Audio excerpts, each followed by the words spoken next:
Redistricting Task Force, and tonight we come before you as a member of this task force. A little bit about South Queens Women's March for folks who might not be familiar with our work. We are a hyper-local gender justice organization that began in 2020, just before the pandemic hit. And the goal of our organization is to create a movement of women, girls, and gender-expansive people who would rise up in furtherance of gender justice and gender equity, and be the leaders that we want to see in our community. So we've worked on many issues since then. You see us out and about on our streets, working to make sure we're providing tools and resources for our community to not just survive, but to thrive. That includes things like our pop-up food pantries and period supply distributions. It includes things like our art healing workshops, where we integrate the arts into all that we do. It includes things like our youth and professional development workshops. It includes things like building political power. Not in a partisan way, but in a way where we mobilize our community members to realize that they have an indelible impact to make on our governmental systems. And so without doing this, we couldn't do this work without our members, so I do also want to shout out our members who are driving a lot of what's happening tonight, and I also want to shout out our partners at Caribbean Equality Project and Daisy's Rising Up and Moving. To our members, Amanda Sankler, Elizabeth Puran, Emily Chang, Karina Nieves, Christina Motilal, Sarah Mohammed, Savita Prasad, and our Civic Engagement Coordinator, Anjali Segopen, who will be volunteering tonight. Just to backstep a little bit. So I grew up here in this community, so this issue is deeply personal to me, specifically. As a child, as a young adult, and now as an adult, I have watched so many candidates from our community, right? Some who are in the room today, who have bravely attempted to run for elected office and lost, right? And that's important because when we talk about this issue of redistricting, we're talking about the fact that our communities have historically been chopped up in so many different pieces that it makes it practically impossible for a candidate that comes out of our community of interest to win. And so for 30 years, some folks in this room, including folks like Albert Baldeo, including folks like Richard David, who are both district leaders, including folks who are not in this room, have worked tirelessly to uplift this issue in our community and to mobilize our people to care about it. And today, as you'll hear from us later, we have an opportunity. We have an opportunity to finally see everything that we've been calling for to be realized. We'll talk a little bit more about that. But when we think about things that affect us, issues that affect us, we have to question whether the leaders that we have adequately represent us. Why is it so hard to get more garbage bins on Liberty Avenue? Why is it so hard to have schools that are at optimal levels of success? Why is it so hard to get Diwali as a public school holiday? Are our leaders actually serving us? Or do we need to figure something else out? Right? So we're not here in a partisan way. We are 501c3, so we are not allowed to endorse candidates, and that's certainly not why we're here. But what we're here to do is to encourage you to get involved. This is only the first step. This is the first step, and our goal is to get each and every one of you signed up to testify at a hearing that we're going to be talking about. Each and every one of you, because if you're committed to this issue, you got to show up and you got to testify. And we'll explain all of that later. Enough hearing about me and about this and what we're doing at South Queens Women's March. I also want to turn it over to my movement sibling and co-organizer in tonight's event and historic co-organizer in so much of the work that we do in this community, none other than the founder and executive director of the Caribbean Equality Project, Mohammed Q. Amin.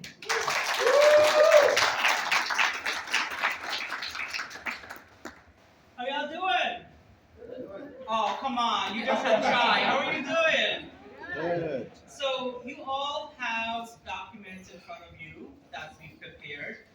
But before I go into them, my name is Mohammed Q. Amin. I am the founder and executive director of the Caribbean Equality Project. And as a member of the APA Voice Coalition,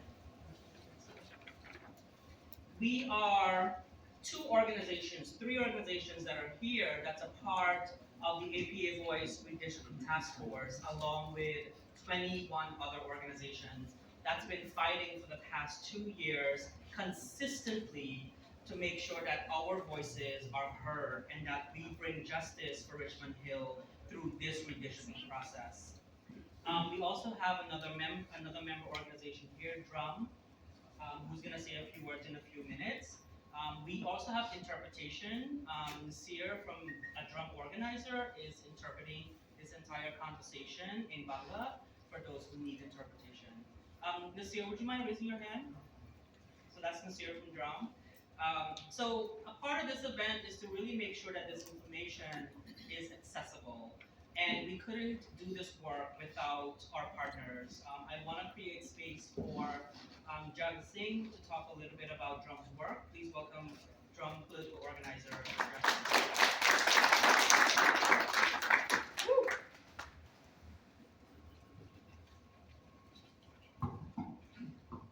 Thank you, Mo and Aminta.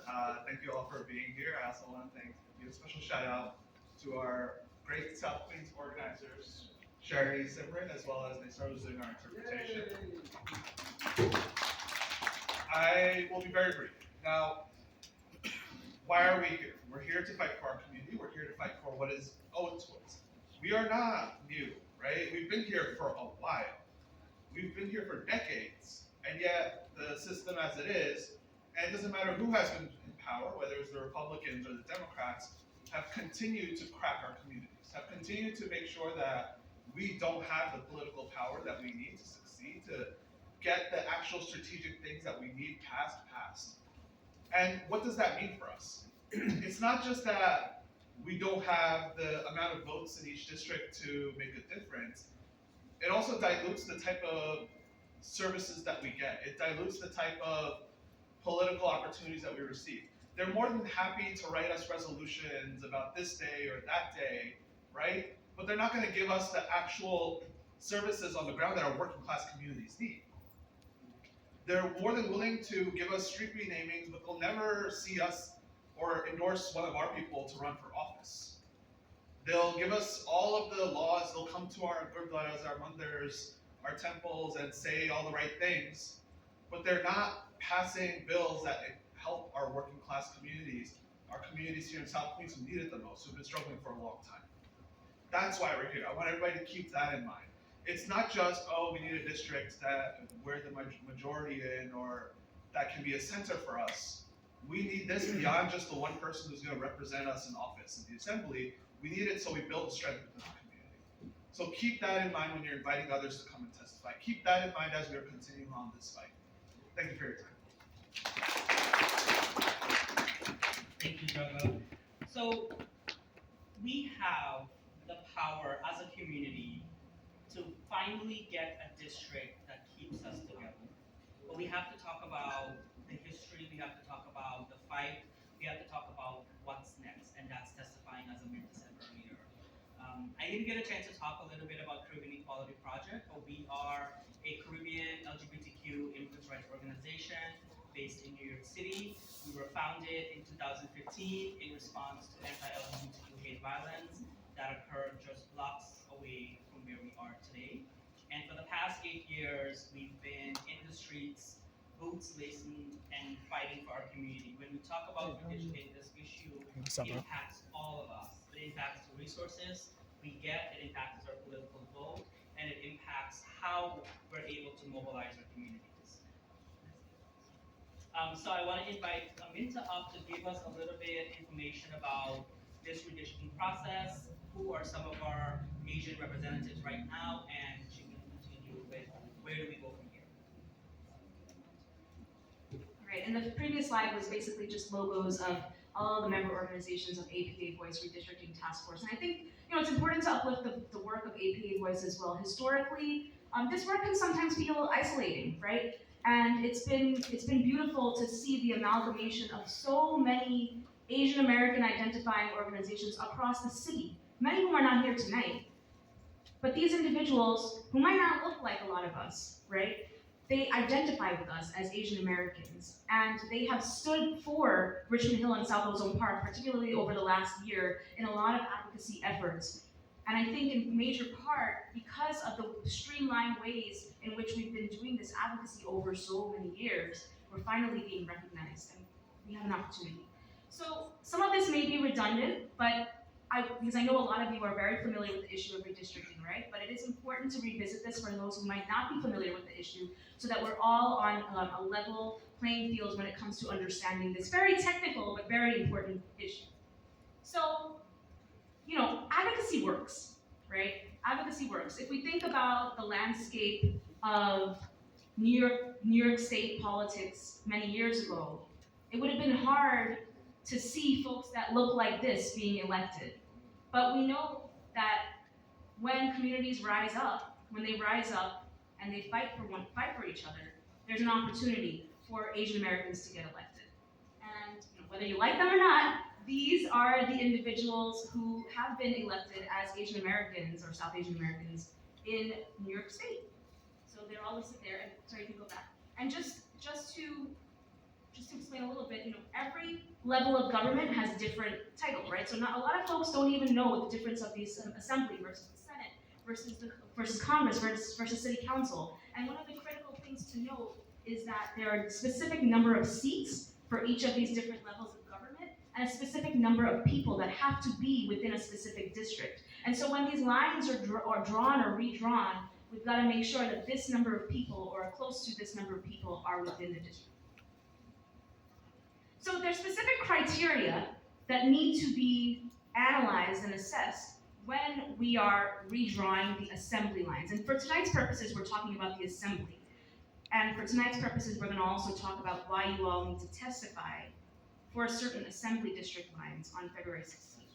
But there's specific criteria, including whether the district lines would deny or abridge racial or language minority voting rights under the Voting Rights Act. So a lot of this is legal, right? And it's outlined in the law or case law, as the case may be.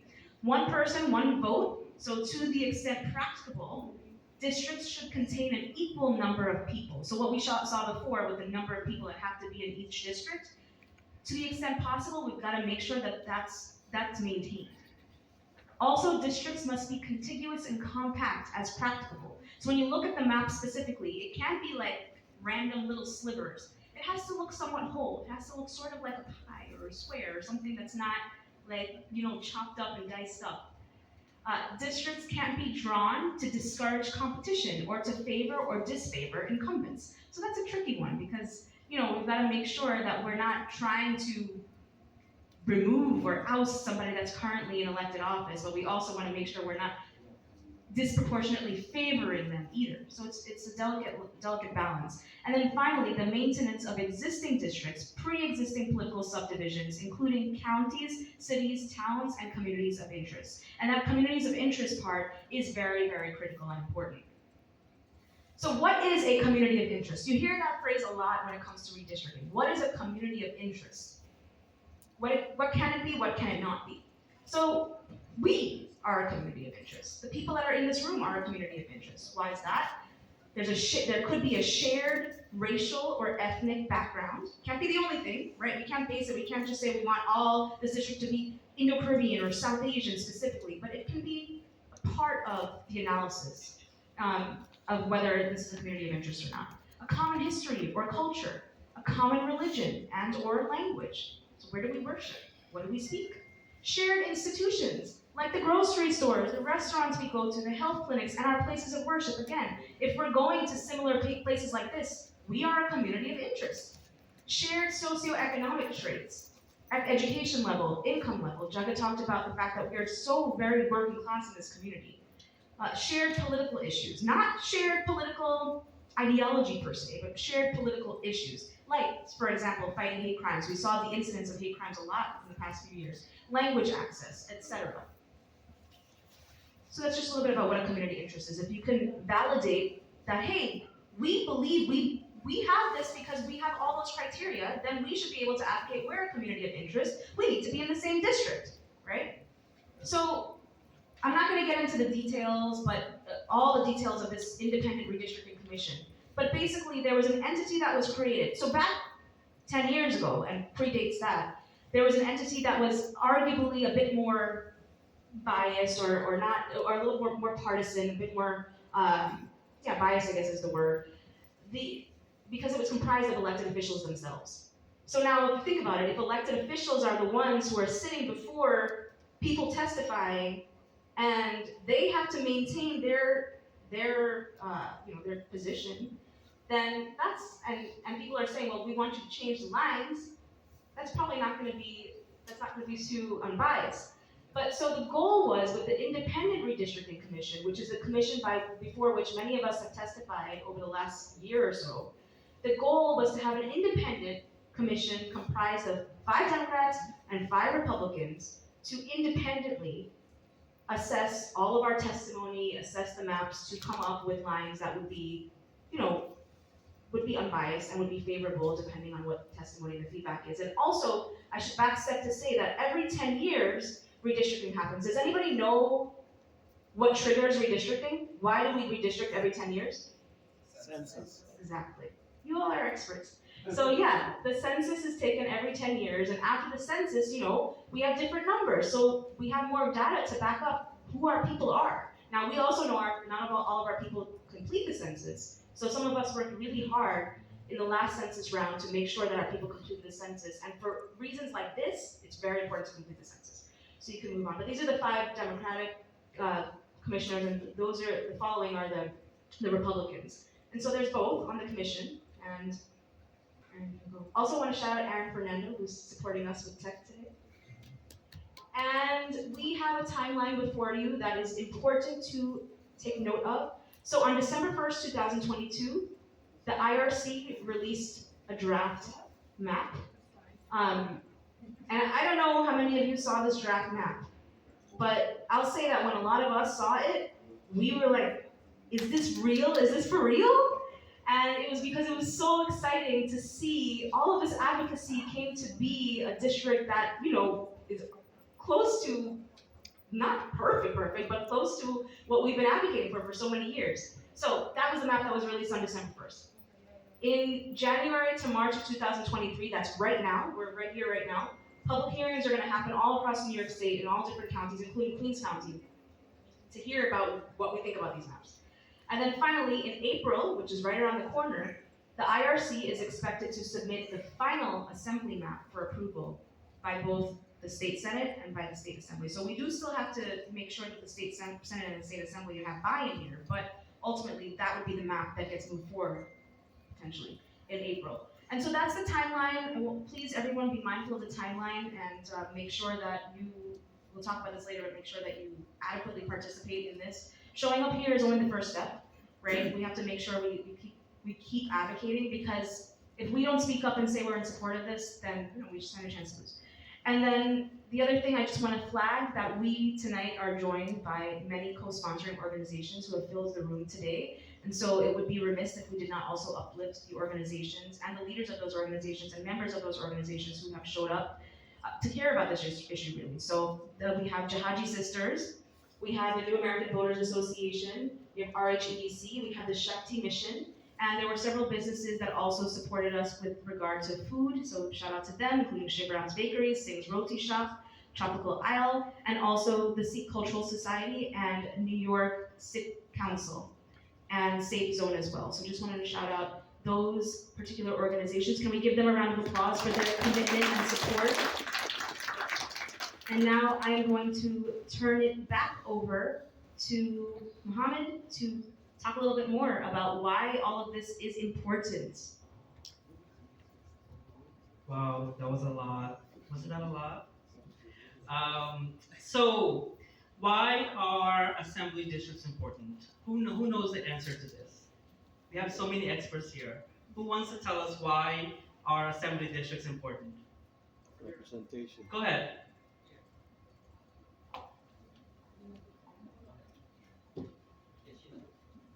Go ahead, tell us why.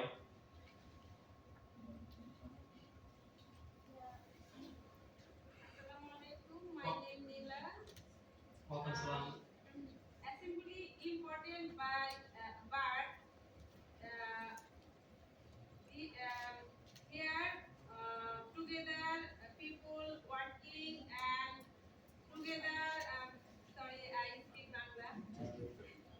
আমরা চাই সবাই একসাথে থাকতে, একসাথে কাজ করতে আমাদের যে অধিকার, আমাদের যে দাবি আমরা সবাই একসাথে পূরণ করতে চাই। আর আমরা এই যে কমিউনিটি আছে আমাদের ম্যাক্সিমাম দাবিগুলা সব সেম। আমাদের অধিকার, আমাদের নৈতিক, অর্থনৈতিক, সামাজিক ম্যাক্সিমাম চাহিদাই একরকম। তো আমরা যদি একসাথে থাকি, আমাদের এই দাবিগুলা সবাই একসাথে মিলে যদি আমরা আদায় করতে পারি, তাহলে সেটা আমাদের জন্য খুবই ভালো হবে এবং খুবই পাওয়ারফুল এবং আমাদের জীবন মান আরো খুবই উন্নত হবে। That's why assembly very important. I can interpret for her. The summary is my name is Nila. Assalamu alaikum everyone. So the assembly district important because we are living like same community, same culture. We share our institution and our demand almost same. So if we are divided, it's gonna be not work. So we want to stay together. Thank you. So how many of you agree that we should be in the same assembly district? Just raise your hand.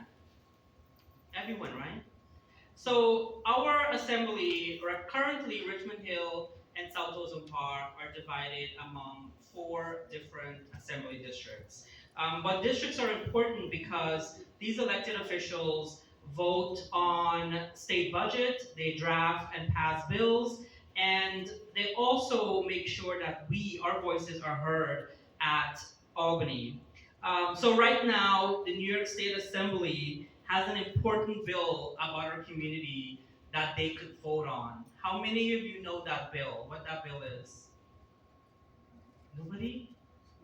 At the assembly right now. So how many of you heard about this Diwali advocacy? Make Diwali a holiday. Have y'all heard of that advocacy? Right? So you all also know that it's not possible without the New York State Assembly passing the bill that was reintroduced by Jennifer Rajkumar. And at the assembly level, that bill needs to be passed. It needs to go to the Senate before Diwali could be a holiday in 2023. And all of this needs to be done before the end of June. And if that bill is not passed before the end of June, Diwali will not be a school holiday in 2023. How many of you heard differently? Just raise your hand. Only one person heard differently. I did too. I read the news. CNN said the mayor and our assembly member declared Diwali a holiday. But that is not the case. It is not true. And the media has been sharing misinformation about Diwali. But through redistricting, our assembly member, whoever we get to elect, will play a crucial role in that bill. And all bills, including bills like New York for All, which would protect our communities, including passing housing justice for all, right? We need to make sure that our community have access to housing and affordable housing, and like bills like good cause eviction. These are issues that impact all of our communities, and our assembly member will play a role in that. Next slide, please. So, what types of issues can New York State Assembly vote on?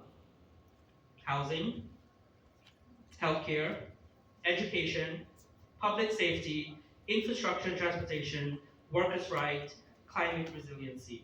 How many of you feel like these are all important issues for South Ozone Park and Richmond Hill? Raise your hand.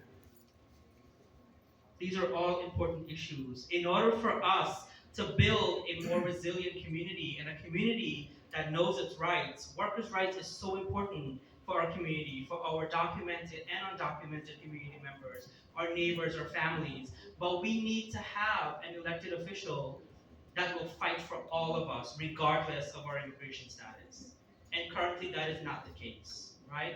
And when that doesn't happen, our community gets left behind, including those that are most vulnerable, including our LGBTQ community members, our documented community members, and our workers, right?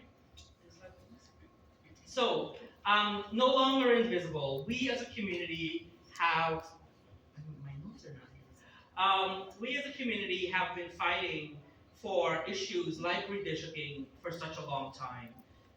1 second, Lima, would you mind bringing my phone? We're prepared, y'all.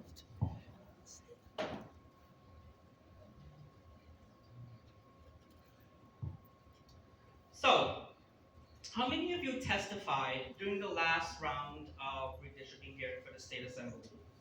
Raise your hand. 1, 2, 3, 4, 5. 5 people testified, right? We have about maybe 60, 70 folks in the house tonight. Each and every single one of you have the power to create change in this redistricting process. All you have to do is have your voice heard. All you have to do is testify. And in a lot of ways, we can help you with that tonight. But for the past 2 years, we have seen the power of visibility and the power of community. Our Indo-Caribbean and South Asian communities of interest have often been neglected and divided by multiple assembly districts. We have seen this throughout New York City. This makes it far more challenging for Asian Americans to have our cultural and linguistic needs taken seriously by elected officials. It has also politically disenfranchised voters and the ability to elect candidates of our choice to office. As a result, our Asian American community needs are excluded or diminished in the budget and legislative policy and perpetuating the decades of long cycle of government neglect. Currently, we have to make sure we don't let our guard down. We have a draft of a district that can keep us together, but we have to fight for it. Right? This has been a 3-decade fight, as Aminta mentioned earlier. We have been fighting for almost 3 decades. Someone like myself is just continuing this fight, learning from all of those that came before me, and continuing this fight together as one community. And now we have a district that can keep us together. And can only be done through people-powered redistricting advocacy. There is power in numbers. Look around. Look at this room. Imagine if all of us show up on February 16th to testify to keep Richmond Hill together. Imagine that.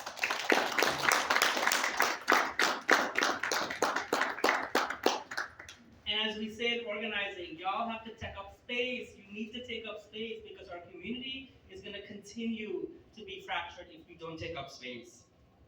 There is power in numbers, and community visibility matters. Being the fastest growing racial minority group in New York City, we have power and numbers on our side. In 2020 and 2021, the South Asian and Indo-Caribbean communities came out in record numbers to testify at the redistricting hearings.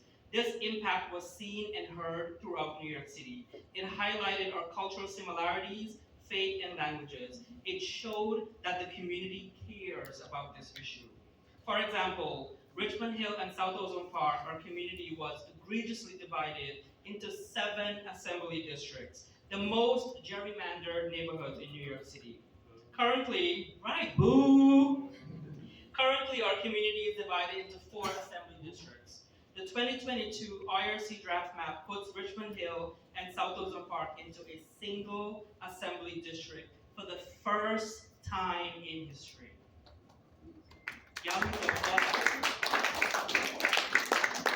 That would not have been possible without the power of community, without the power of community showing up and testifying. 10 years is a long time to wait for change. Why is 10 years so important? Who knows why 10 years is significant? Census. Right? The next time that we're going to be having conversation about getting a district together is in the next 10 years. 10 years is a long time to wait for change, y'all. These lines will be in effect for the next 10 years. Our voice and power will be silent for the next 10 years if we are not visible. This means minimal or no funding for infrastructure, schools, roads, healthcare, immigration services, resources to combat hate crimes, and funding for our community-based organizations. We cannot afford to be invisible. We have been ignored and neglected for far too long. We cannot deprive our community of life-saving resources and political representation. Let your voices be heard at the upcoming redistricting hearing on the IRC Assembly draft map. So I want to talk a little bit about the past 2 years. We have organized a historic first redistricting town hall. And this amazing photo is a reflection of all the folks that are in this room that have showed up. That town hall was organized by Caribbean Equality Project and South Kings Women's March in partnership with APA Voice. But these are also photos from the fight that came before us, right? These are photos for organizers like Albert Valdeo, who's in the space today, and other organizers that fought for Richmond Hill to be kept together 10 years ago, right? And that photo was from a rally that we co-organized after the IRC announced their draft map that would divide Richmond Hill into 4 assembly districts. And that rally was done the first of January, the beginning of January 2022, and it continued our advocacy to make sure that our community are kept together. So redistricting has been an issue that Richmond Hill and South Ozone Park organizers have been fighting for decades. But what we're doing today is bringing us together. This fight is uniting our community to keep us together, and we have to remember that. This issue is about all of our lives. It is not just about one person. It is not about one political party. It's about every single person that calls Richmond Hill and South Ozone Park home.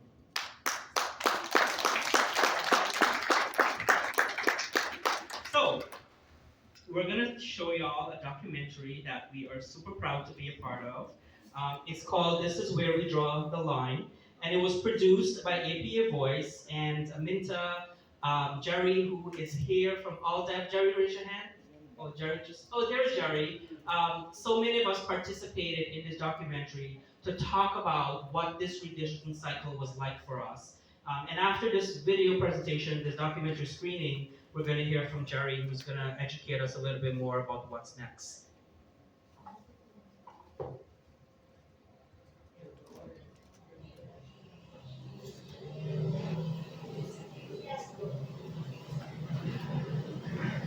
We are here united today to call on the New York legislature to hold a public hearing. It's cold outside. We don't want to be on the outside.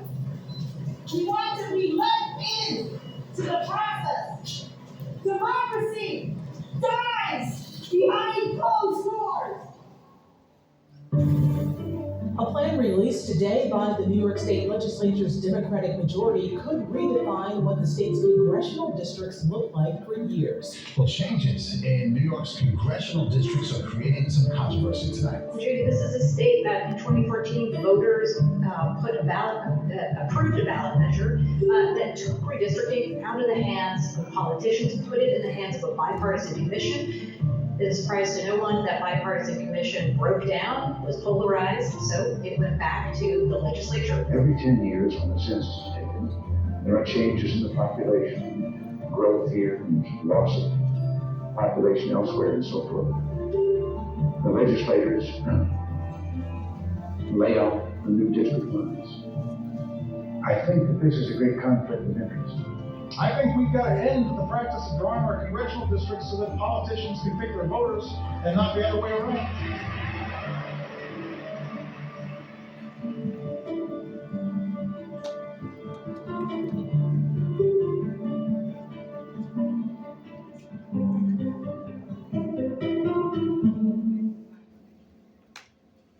In an ideal world, redistricting should reflect the population growth from one decennial census to the next. And in the last 10 years, across this country, what has contributed to the growth is the growth of racial minorities and communities of color. The largest growth was in the APA community. Whopping 43% growth in Brooklyn. 29% growth in APA communities in Queens. And in the real world, in the ideal world, redistricting would reflect this growth in diversity in our country, in our states, in our cities. New York City is a remarkable and a really unique place. And one of the reasons why is, it's always been a mecca for immigrants. And there are a large number of community and immigrant enclaves throughout New York City. And the Asian American community is particularly unique in this aspect because a lot of these sub-Asian groups are a specific and unique language enclave as well. It's a cultural enclave.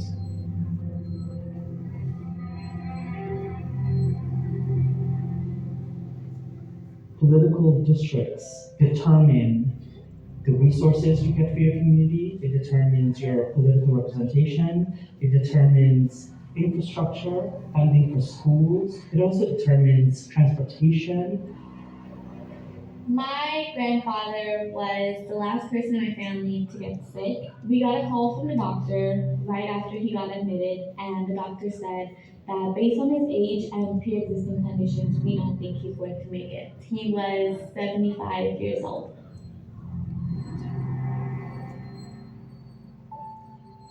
When my grandfather was first showing symptoms and we were trying to get him tested, we actually called that New York City hotline and they told us they're gonna get back to us. But by the time they got back to us, it was about 2 to 3 weeks after he died, not being able to access resources because your officials don't really, bluntly, do not care about you and do not care so much about your vote because your vote really in that district is not really counted for.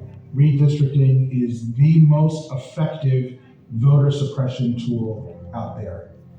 If you have redistricting in such a way where a community is divided into numerous different districts, no matter what they do with naturalizations, voter registration, get out the vote, voter protection, census, it all goes out the window if there's not fair redistricting. Asian American and Pacific Islander communities are growing, and we should have a voice and a choice in representatives who share our values and backgrounds.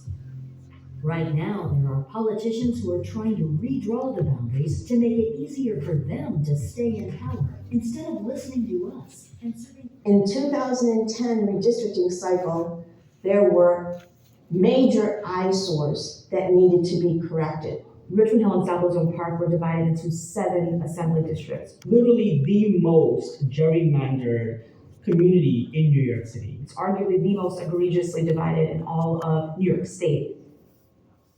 Sunset Park itself is a very unique community. The Asian population was divided into 2 Senate districts, and they were essentially on the borderline of a majority African American community. The other Senate district consisted mainly of a Jewish community, essentially Borough Park. The neighborhoods of Little Manila, which includes Woodside, but also Elmhurst and Jamaica, has been divided into 3 state assembly districts, which ultimately diluted our voice and power. Many years ago, before 1990, Chinatown was gerrymandered into 2 different districts at all levels of government and in all legislative bodies. But after a lot of advocacy from community groups, it was drawn together. We wanted to make sure that Manhattan Chinatown was kept whole and intact, and we also wanted to maintain the gains we had from the 2010 redistricting cycle and improve upon those gains. It's very straightforward, right? District maps should be drawn by the people for the people. It should not be an opportunity for politicians, whether they're Democratic or Republican, to be able to choose who votes for them. It's about keeping communities whole. And if you go to most of any redistricting hearing around the country, everybody's saying the same thing. Keep our communities whole. Democrats expressing concerns. NSC's Tuesday Brennan explains that is especially true in Democratic-held areas of Queens. We were the most visible advocacy organization and coalition fighting for fair maps in New York City. As an Indo-Caribbean South Asian community, it's about being divided for the next decade. We first create flyers that explain the importance of redistricting, flyer that also translated into 4 different languages. We organized car tours. So Flushing has been home to different diverse populations, and so when they created Korean population was here. And we taught each other about each other's neighborhoods, which was absolutely fascinating. This temple and then this temple, here the Muslim temple in New York, all of these are in the was existing. It was an opportunity for us to kind of actually see what the markers are of who our communities were, where they were, drawing the outline from the road and having the experience of walking it together and basing our maps on that actual experience of being in the neighborhood. These two stretches are two different districts. It's insane. It should not be this way. Being a part of APA Voice was game-changing. We held the first ever town hall in Richmond Hill and South Ozone Park. Being able to provide that town hall space and that platform for our Richmond Hill and South Ozone Park neighbors and friends was monumental. We are here because we want maps that respect and reflect. We held 5 press conferences all over the city. We met with nearly 20 elected officials.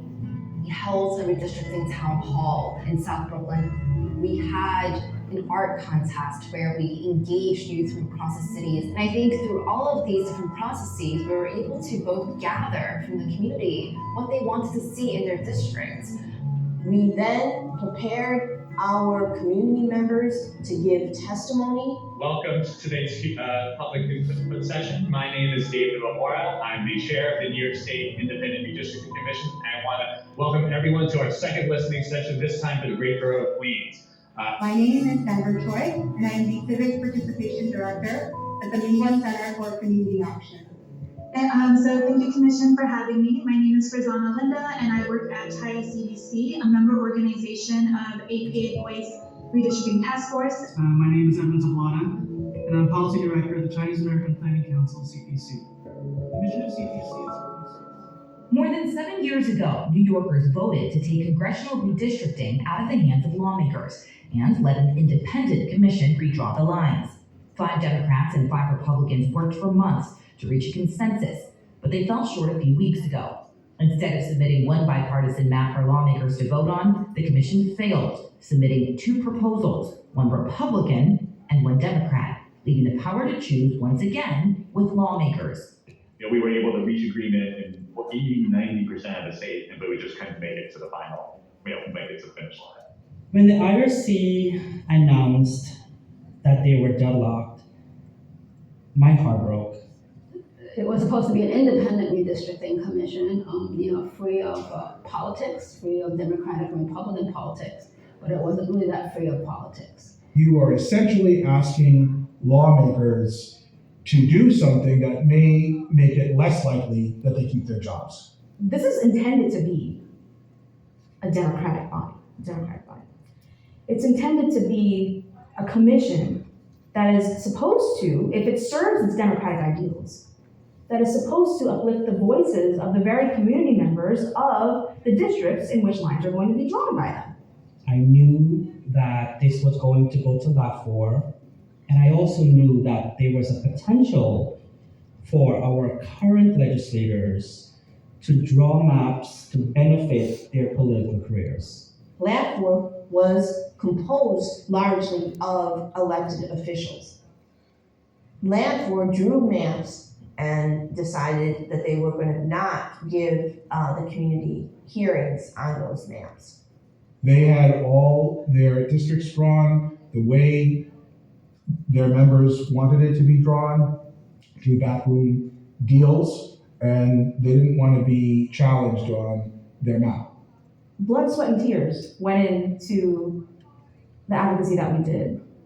Ultimately, the very democratic process that is supposed to center our voices shut us out, silence us.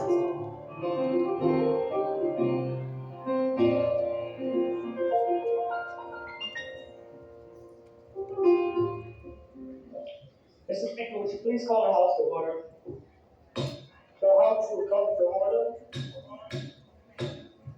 Clerk will record the vote on Assembly Print 9168. Announce the results. Ayes 121, yes 26. The bill is passed.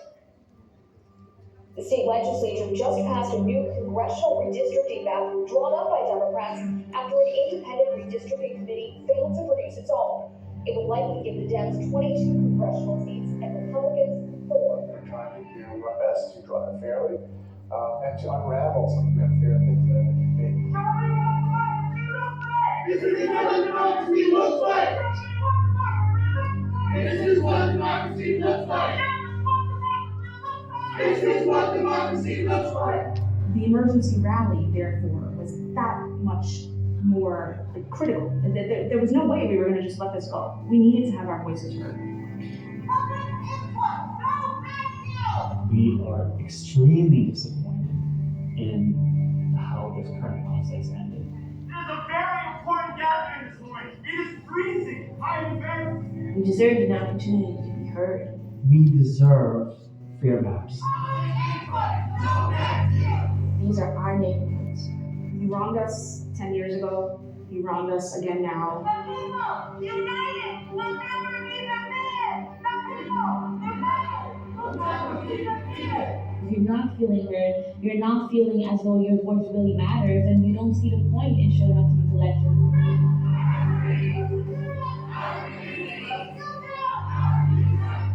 This is a nonpartisan civil rights, voting rights issue.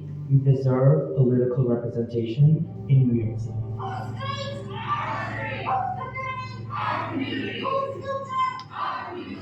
We all know what's right. So is it so hard to do the right thing, even if it means giving up a momentary advantage?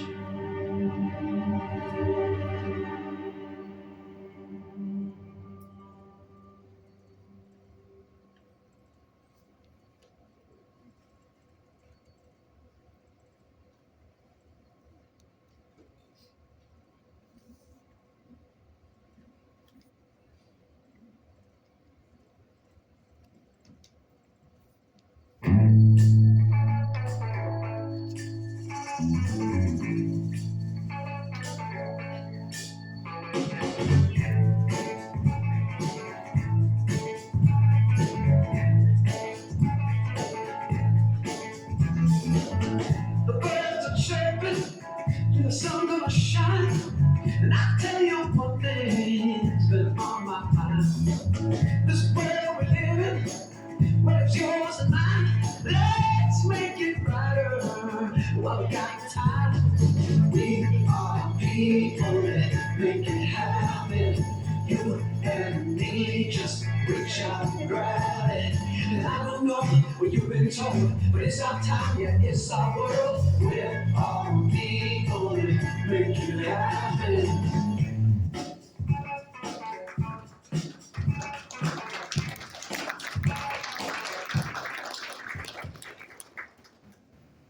So, it's been a 2-year fight, y'all. And a lot of this work happened behind the scenes. It happened in front of the IRC Commission. It happened on the streets of Richmond Hill, in Brooklyn, and in Manhattan. And for the past 2 years, as part of APA Voice Redistricting Task Force, we have been meeting every single week on Tuesdays from 10 a.m.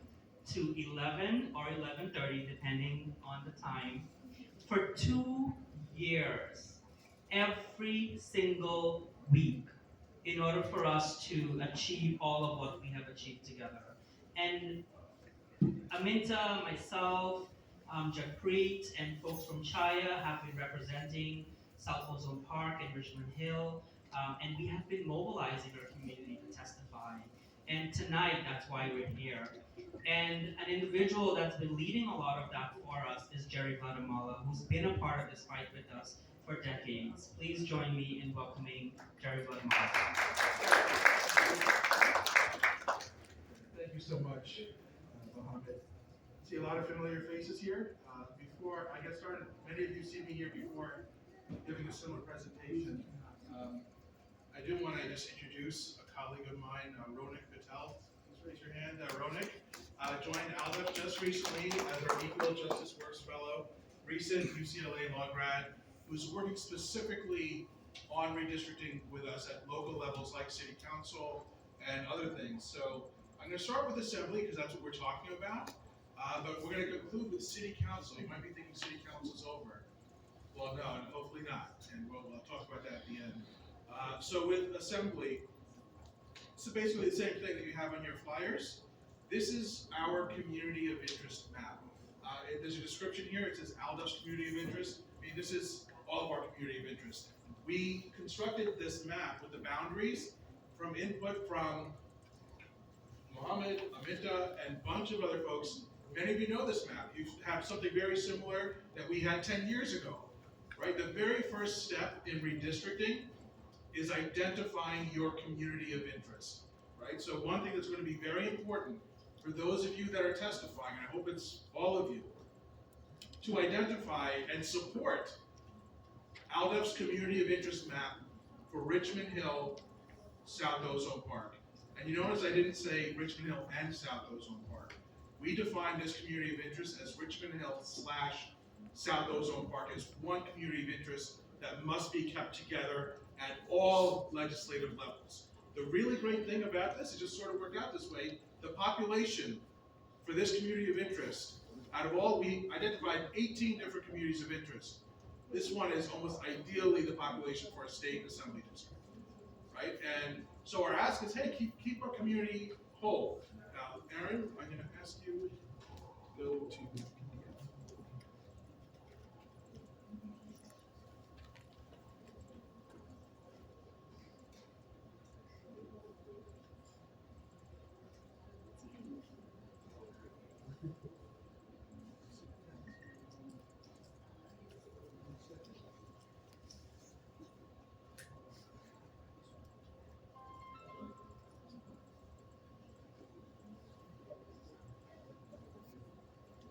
There we are. Okay.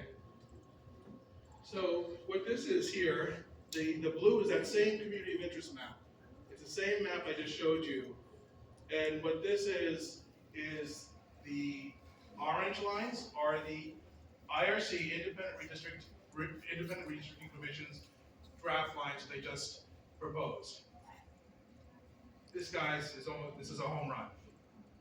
Okay, if we were to get this district, this is huge. It's what we've been asking for decades, right?